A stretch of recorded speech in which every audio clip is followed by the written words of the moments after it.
Part 5, Rethinking Identity. And then Chapter 13, How Beliefs Become Identities.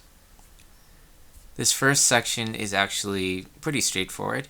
It's just talking about how there was a professor who went to a party and she met somebody who was a huge advocate for breastfeeding. But it ended up being a big thing, more than she thought. And when she got into it, oh my gosh, there's so much, propaganda. There's so many people who, it's like fighting a holy war, whether you should breastfeed or, have formula milk or whatever. And yeah, it's interesting because the professor later writes a book called Lactivism, and she writes this quote: "The truth is that in the United States, breastfeeding has become much more than simply a way to feed a baby. It is a way of showing the world who you are and what you believe in." I feel like with any cause or any belief that people have, it's backed up by it's strongly rooted in who they are as a person. What's their identity? So for example, for religion, if you're a Christian or not a Christian, it tells people who you are. It tells people, this is what I stand for. If you're a Democrat or if you're Republican, conservative, or liberal. And when things get too attached to your identity, then it becomes very, very easy to get into fights and to get into soldier mindset. So this is the first and second part. Okay. Alright, so in the next section here, this saying like, don't talk politics, don't talk religion. Usually people do feel like they're being attacked when their beliefs are being attacked. So imagine, for example, somebody getting a picture. My dad gave me this example. Imagine somebody getting a picture of you. Here, actually, let me preface this. When I was in Scouts, Boy Scouts, we would, say the Pledge of Allegiance at our campsite. And the camp leader there, or the ranger there, who led the Pledge of Allegiance, he was so fervent about respecting the flag. He was so into it. And I was kind of put off by it, and I was like, gosh, why are you so... It's just a flag. It doesn't... That's not me. Why are you doing that? And I remember I asked my dad later, much later, after I was done camping, I was in the dinner table, and I asked him, I said, Dad, why are people so into, like, the flag? There are people who will die, risk their lives, for the flag. And my dad said, well, imagine somebody got a picture of you, and they stomped on it, or they lit it on fire, or they burned it. How would you feel? And automatically, I got a rise out of that.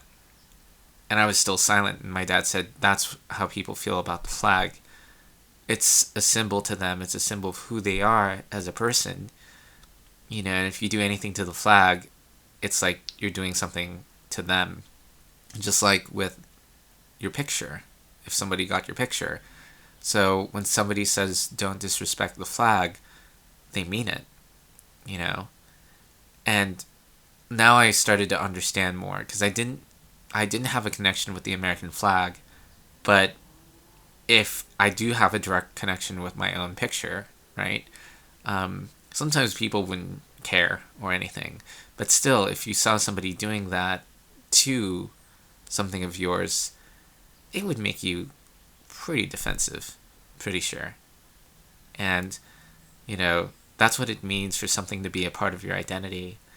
And that's why people will get so offensive about it. So if you think, oh, breastfeeding, oh, that's nothing, or, oh, political party, oh, religion, think about the picture example. And that'll give you an idea of how people feel in terms of that. Now, Julie also says that there's two things that turn a belief into an identity. feeling embattled and feeling proud. I can probably guess what feeling proud is. If you're proud about yourself, you're proud about your country, you're proud about the stance that you've taken or the lifestyle that you have, then it gives you the idea of being proud. Feeling embattled, the only thing I can think about is maybe defending something that maybe you're not a part of. So you're a champion for that idea. So we'll see how that goes. Oh, okay, so embattlement or feeling embattled. So this is like what happened with me when I was in high school, and all of my teachers would rag on the being Republican or being conservative, and also they would rag on Catholics. That's right. It's like the more you're attacked, the more you feel like you need to defend something. So when you feel attacked, that's just a natural. That's a natural kind of defense mechanism, and I feel like that makes sense. So if you feel like you're in the minority and you're being attacked, then there you go. That's one surefire way of like standing up for something. When you feel like one, you're being oppressed, two, you know, you have to fight for your own cause because someone's attacking you. That'll really make you feel like, yep, this is part of my identity. This is something that I believe in. And what is it that we fight for? Sometimes we fight for different things. For me, my fight to be an entrepreneur, I guess, that's something that can be stigmatized. Even fight, in a very silent way, for my political beliefs, voting for Donald Trump, twice. One time he lost, one time he won, you know. Um, it's very interesting, especially so many people rag on Donald Trump. Yeah, same idea. You get defensive and you kind of are like, hey, hey, hey, hold up, you know, and then you start kind of, yeah, you start building that belief more and more and more. So I think it's a very interesting phenomenon in terms of us, becoming identified as the thing that we fight for. What we fight for is who we see ourselves as, in a weird way. And one of my best friends, my author best friend, he always liked to stick up for the weak. He always wanted to stick up for the people who are kind and gentle. And I think it's interesting because in a weird way it shows that this is who he is as a person too. He is, probably, sensitive, in his own ways, kind and gentle, but he really gets angry when he sees an injustice happen to people who don't deserve violence. And that's something that is a part of him, you know. He also probably, dislikes people in power, you know. It depends. It depends, really. I won't say too much about how he is and what he thinks. But what I will say is that this idea of feeling embattled, it's definitely a real thing, and I can see how that plays into everything. The next section, feeling proud, is talking about how there's how people feel proud of the stance they choose because they link a much deeper meaning to it. So, for example, Bitcoin, people who really were advocates for Bitcoin, they see themselves as, revolutionaries, changing the world by breaking down, the government, kind of like authority on money and currency, and then having the people be in charge of the value of money. So that's really big. Even with breastfeeding, there's something about that as well. So, usually pride is connected with like a deeper meaning. And what's funny is that, Julia also says that, embattlement and pride kind of feed off of each other. When you're a soldier or when you're fighting for something, you usually have pride in what you're fighting for as well, and it just, yeah, it kind of just keeps feeding into each other, and that's that. You know what? Actually, there's one other thing I want to point out about this. You know, the idea that, you know, when you're the minority, I guess you can say, when this idea of, oh, being superior is, kind of, you feel like you're superior because you are the minority and everybody else is different than you. That's kind of what some people will take out of it, because if they're not like everybody else and they're, their own special sunflower or snowflake, then they can use that as a way to feel superior. Like, I love this identity because I'm, one of a kind of thing. So, for example, even like being an entrepreneur, it's like, oh yeah, everybody else works 9 to 5. I don't. There are people who work 80-hour work weeks, 70-hour work weeks. For me, if I work 15-hour work weeks, doing my thing, then it's kind of like, yeah, like, I'm a rebel. I'm, superior because everybody else is doing this, but ha ha ha, I'm doing this, whether I make more money doing that or not. So it's a very interesting thing, and I feel like, in the end, uh, yeah, this whole idea of being in the minority, making you feel more prideful, it totally works. Even being a Filipino, Asian American in United States, that's, I'm not sure, but is assumed to be predominantly white. A society where it's predominantly white.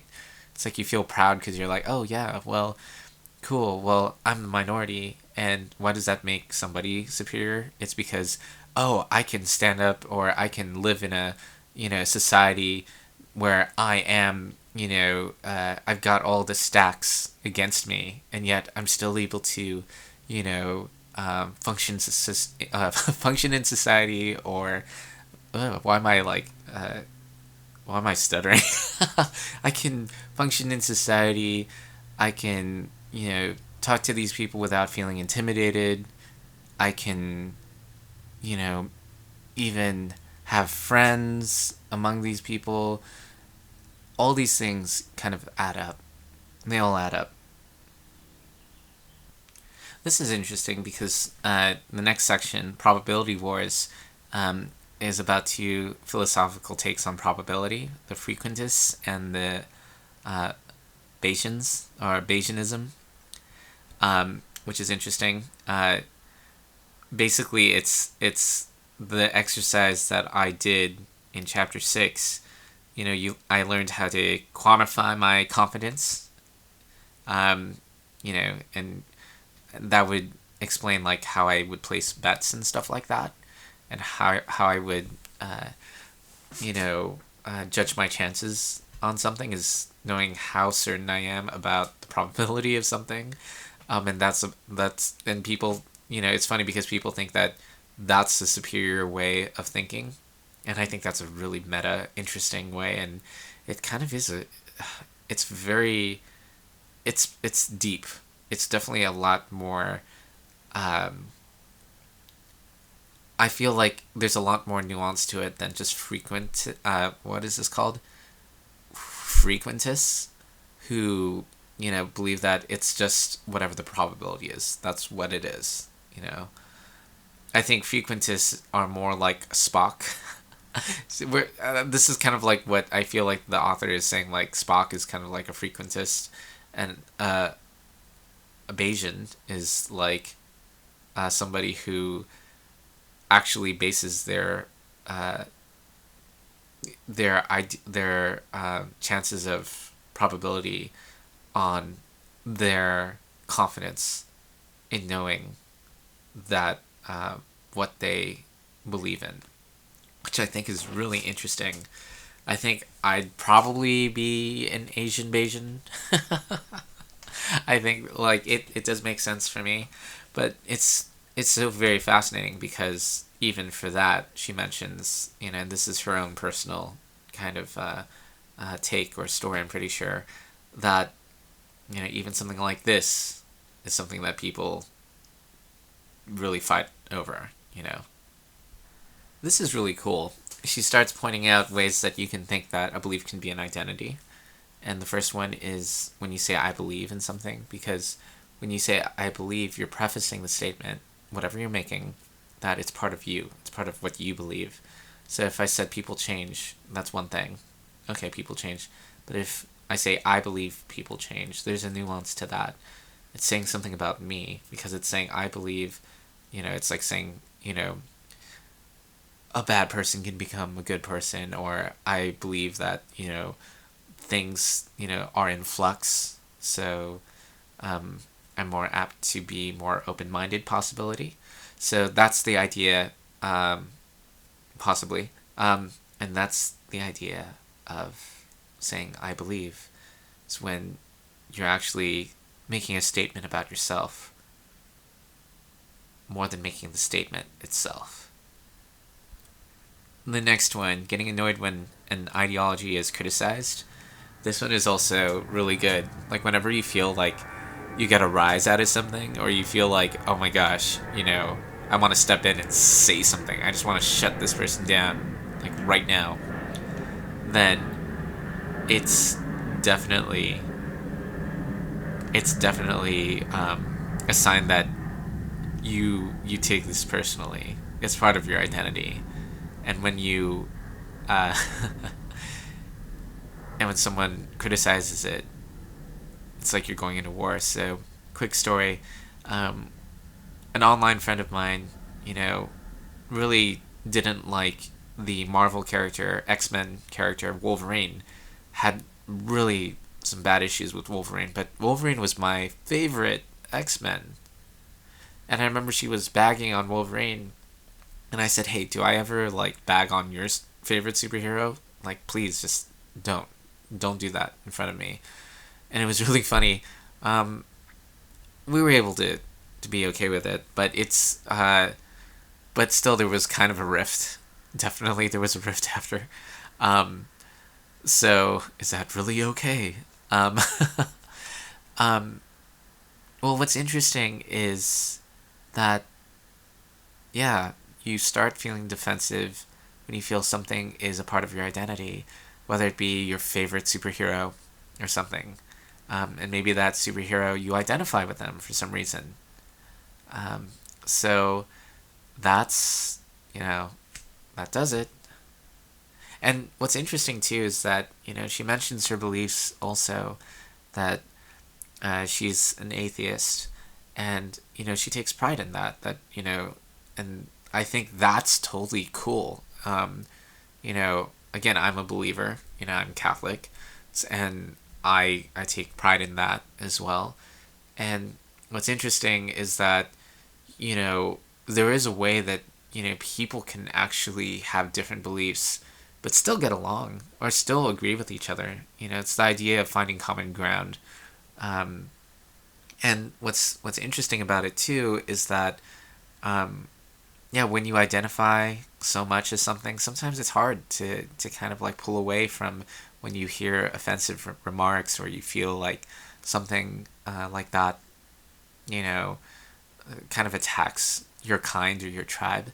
But what I think is really interesting is this idea of kind of making fun of yourself, um, or throwing humor into the equation, because when you're able to laugh at yourself, or you're able to laugh at what you've done. So for me, it's easy. I mean, come on, Catholics. I mean, like, there's so many things that I can joke about. Like, oh, Catholic priest. Oh my God, better watch out. Like, oh my God.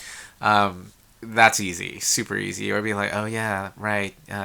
We're gonna stop the next Galileo because obviously, the church wants to maintain authority as always, just like history says. It's all about power, right? Just about control and using God as a way to do that, right? Yeah, let's lord over people's heads that they're going to go to hell if they don't pay off their sins, right? So give the church money. Yeah, go. Yep. Yeah, you know what church is all about. Yep. All about that donation box. What's interesting is, like, especially if you are Catholic, and you start, you're able to joke, and you're able to kind of poke fun at your own, tribe, because things are, your own tribe can be ridiculous. Even being Filipino, yeah, I could totally like poke at my own tribe and be like, yeah, oh my gosh, Filipinos, you know us, you know our English, we say things in a weird way. Let's broom the floor, everybody. Yeah. Oh, my stomach hurts. My stomach hurts. Or the Filipino glare. Or we use our lips to point directions. Um, and how do you feel like when you're talking to somebody who is able to poke fun at their own mistakes and whatnot? You feel more comfortable because you're like, oh, okay, they're okay with it. Like they're not easily ruffled, right? And then it's like, oh, well, yeah, like I feel comfortable around this person. You know, they're not gonna get they're not gonna jump the gun when I mention something that might make them feel insecure all of a sudden or might attack them. So that I think is a very important thing.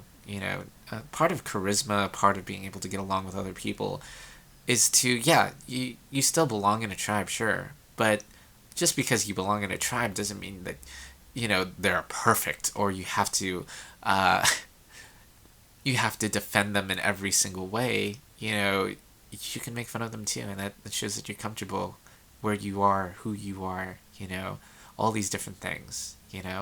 So, yeah. This next part, defiant language, it kind of just, it stands on its own. Like literally someone saying, proud nerd, or standing up for blah, blah, blah, right? So, uh, any kind of like shirt that sends a message, that says that this is who I am. Proud Asian, right? Filipino pride, right? Um, really, really, really interesting because it's kind of like they're unapologetic to their stance, and that's just how they are. And that kind of closes off conversation, and it's kind of like saying, look, I know I'm right, this is where I stand, and I'm not budging. And when you have someone like that, when they think that they're right, one of my friends that I know that's an elder gentleman, um, mentioned this, is that when you think you know everything, that's the end of your education, because you have to be open to possibilities. You have to be able to have an open mind, and when the more you have a closed off mind, the more you're unable to learn, because you refuse and you reject information.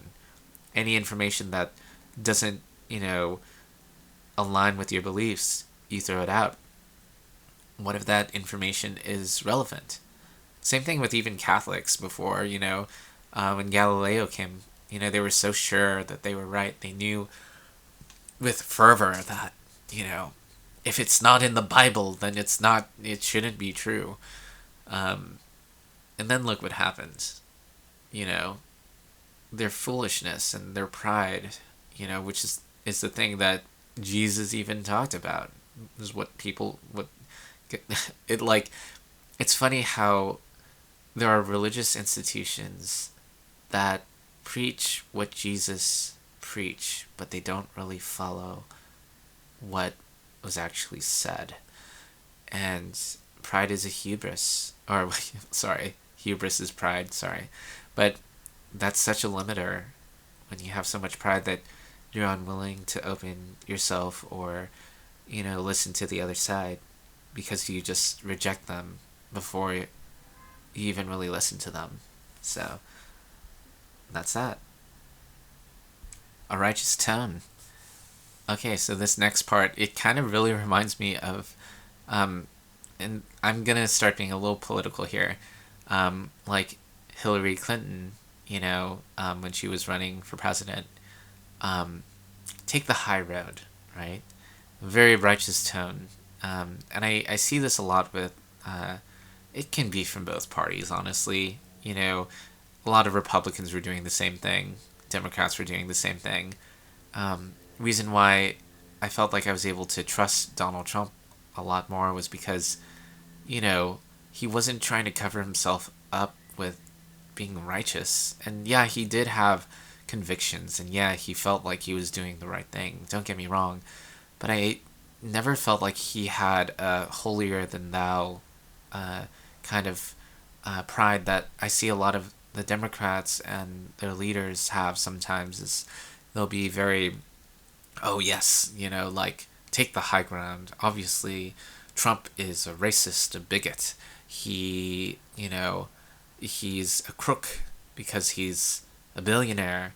Uh, he's had multiple wives. He's irredeemable. Um, don't vote for Trump because all of this. To me, I feel like that's a smokescreen. And while there are some things that are relevant, I mean, don't get me wrong, there are things that are relevant about that. The thing that's most interesting is that a lot of the people, they let those statements cloud their judgment to the point where they're missing the forest for the trees. Yes, those things have happened, but what if you took that away? What do you have left to stand on? Like, really, what do you? And also, bigot, crook. It's like what these advertisements are doing on YouTube when they say, oh, you should get my program because the alternative sucks ass. And here's why A, B, C, D, and E, and F, and G. Interesting. I feel like that's not, it almost like it covers your insecurity in a weird way too. And I'm sure that just as I'm making these statements, somebody probably does have a list of things from their side. That's probably relevant too. That's probably relevant too. But I feel like the only way that you can find the truth and to be a true scout is to dive into that and be like, okay, well, I might hear some things that might be uncomfortable to hear. Maybe these things that I'm going to hear are going to make me feel inadequate with my own identity. This might actually be, painful to go through. Maybe I have to admit that I'm wrong on a lot of things.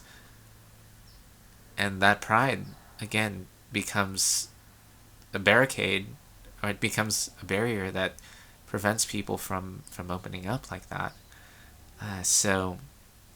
But it's all interesting. A righteous tone. The idea of gatekeeping is the next section.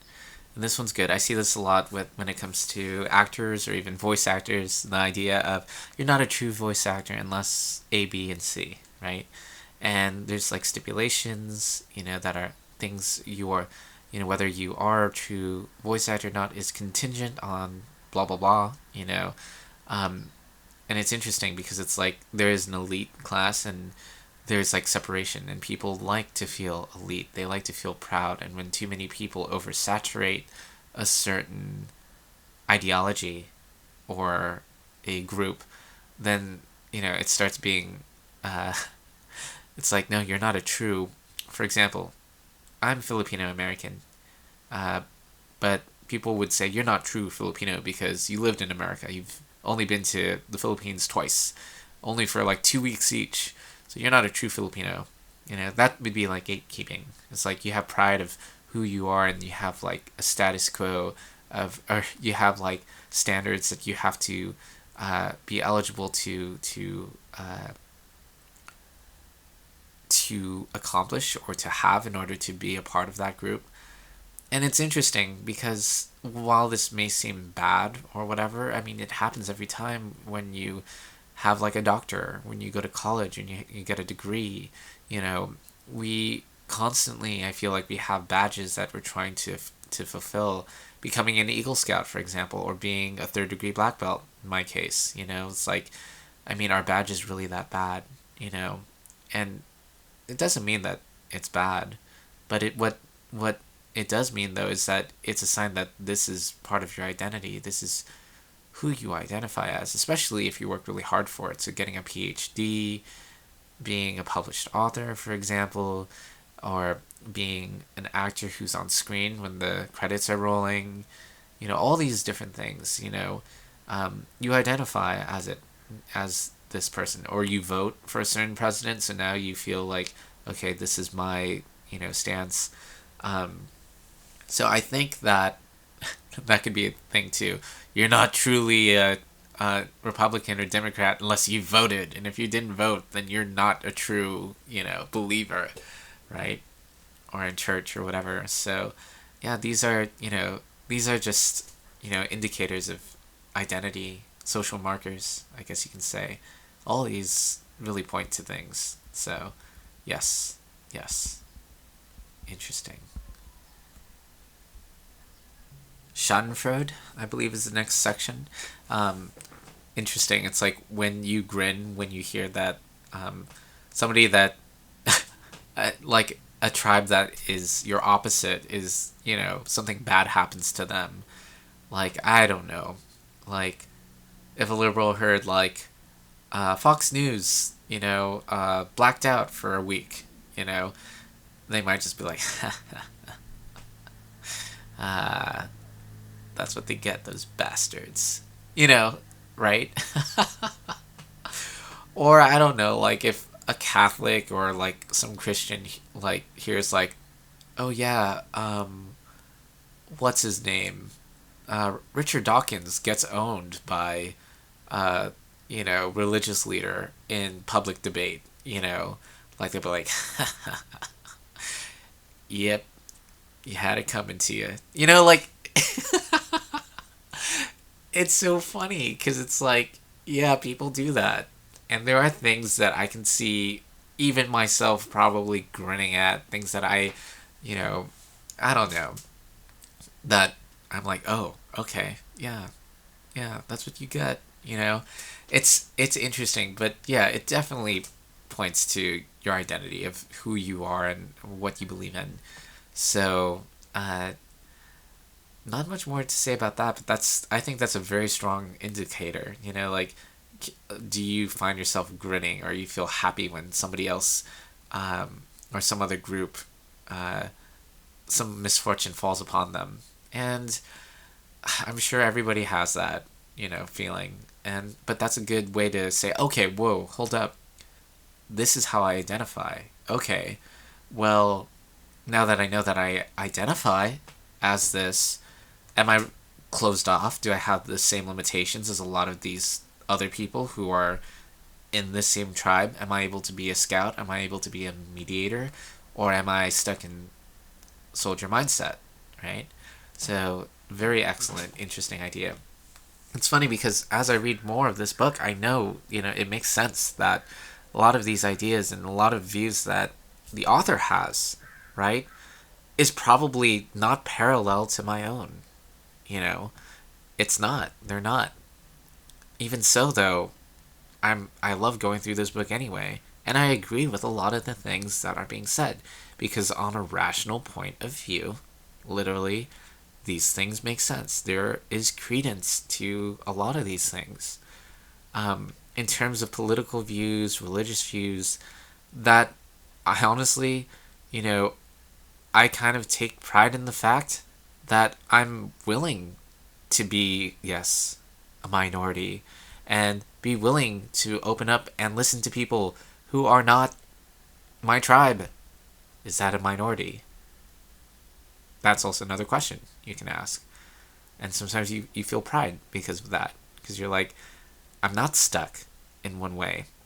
Yes, I have predispositions. Yes, I do hold these beliefs. But I can get along with these people that are opposite. I'm okay with being able to, take their advice or, still treat them like, like it doesn't matter, right? I feel like, the problem is when people start looking down on other people. Just because I became a third degree black belt, just because I became an Eagle Scout, does that mean that I look down on homeless people? Well, what's funny is that I was homeless for a while, So it's interesting.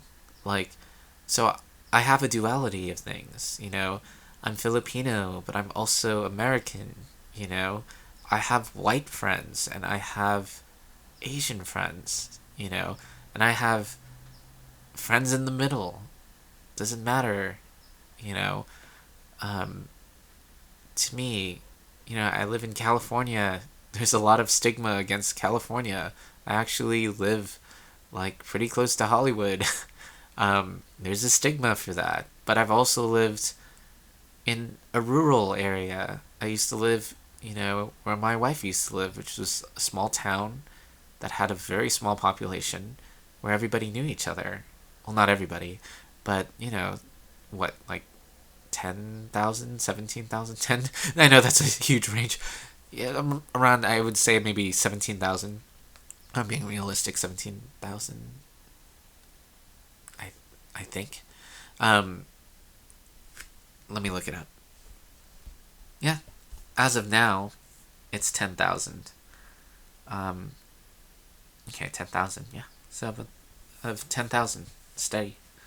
So, and then you go to LA County, you live in LA County, and, LA is the second most populated area in the United States, only second to New York. So, it's very interesting. But I feel like when you have a duality, or you experience both sides, I know how it's like to be rich. I know how it's like to be poor. You know, spoiler alert, there was a point where my family was, millionaires. Well, um, so basically there's that part of me, but there was a point in my life where I had nothing, you know, and I feel like you have to sometimes experience both sides of something to understand both sides of something. For example, jobs. I've had jobs where I was completely exploited, no question about it. But there are jobs where I almost felt like I was exploiting the system, in which I feel like it was unfair in a weird way, And then there are jobs where, like you feel like no one's exploiting the other, and then you kind of are working together, and it's teamwork, So does that mean jobs are bad? Does that mean if you hate your job you should quit it? Or does it mean you should love your job? I've gone through every stage. I feel, you know. There was a point where I went to community college back when I was in high school. It's where a lot of people who were going to college, who were adults that, you know, were not, prestiged. But then there was a point where I, went to Berkeley, UC Berkeley, you know, where it's like the most prestigious people you could ever meet, adults, There was, again, that duality, you know. Um, Even with my relationships, there were relationships that I've had where I knew girls that were like the hottest thing in the market. People really, really, really, they were a high commodity. But I've also, known girls who were mostly rejected for most of their life, who were not, you know, were the exact opposite of that. The exact opposite, you know. And what's funny is that, you see both sides. You see both sides. And then you realize, people, regardless of which side they're coming from, they're still so very similar. We're way more similar than we think. Even if we're taking sides, in the core, there is this connection. And I think this book hits on that. It hits on that. This book is about human nature, who we are, what defines our attitude, why we believe what we believe, and how we can go about with understanding that and coming to terms with that, coping with that, understanding it. Anyways, I'm gonna keep going. Epithets. Yeah, when people start name calling, that's basically it. Yep.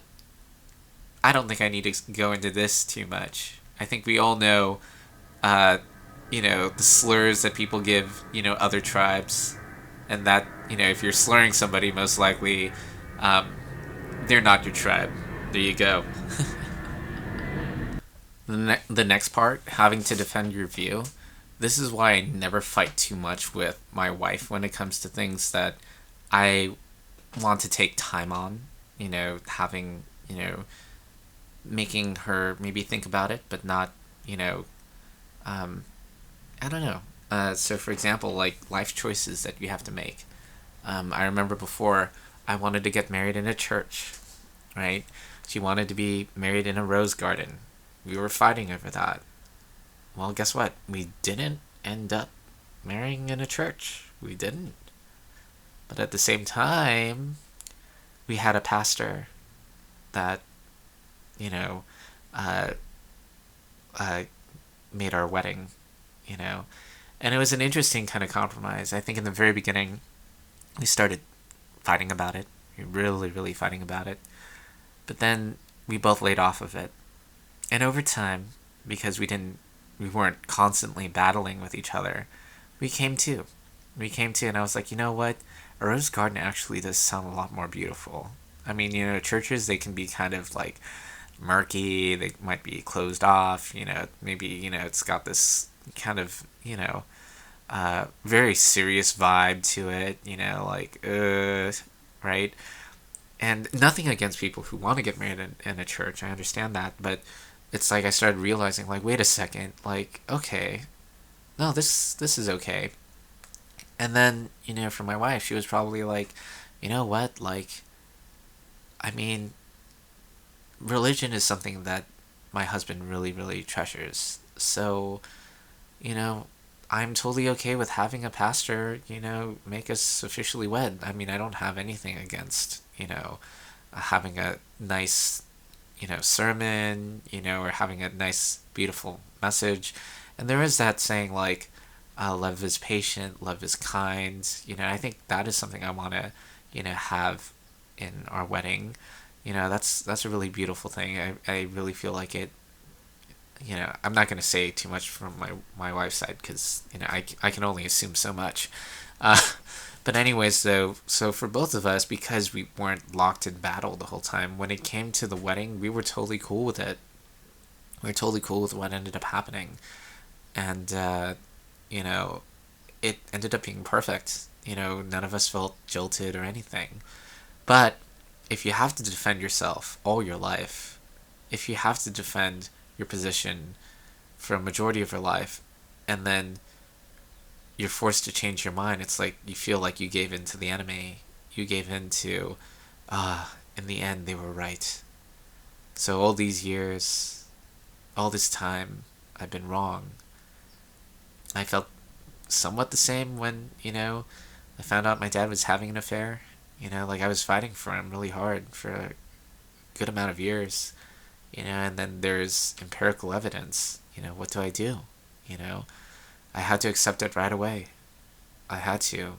And it it's interesting because, you know, especially if you can prove something, when it's happened to you before, when you've been proven wrong before, what ends up happening is that you start realizing, like, okay, maybe I need to be more, open to ideas. Maybe I shouldn't just see things one way.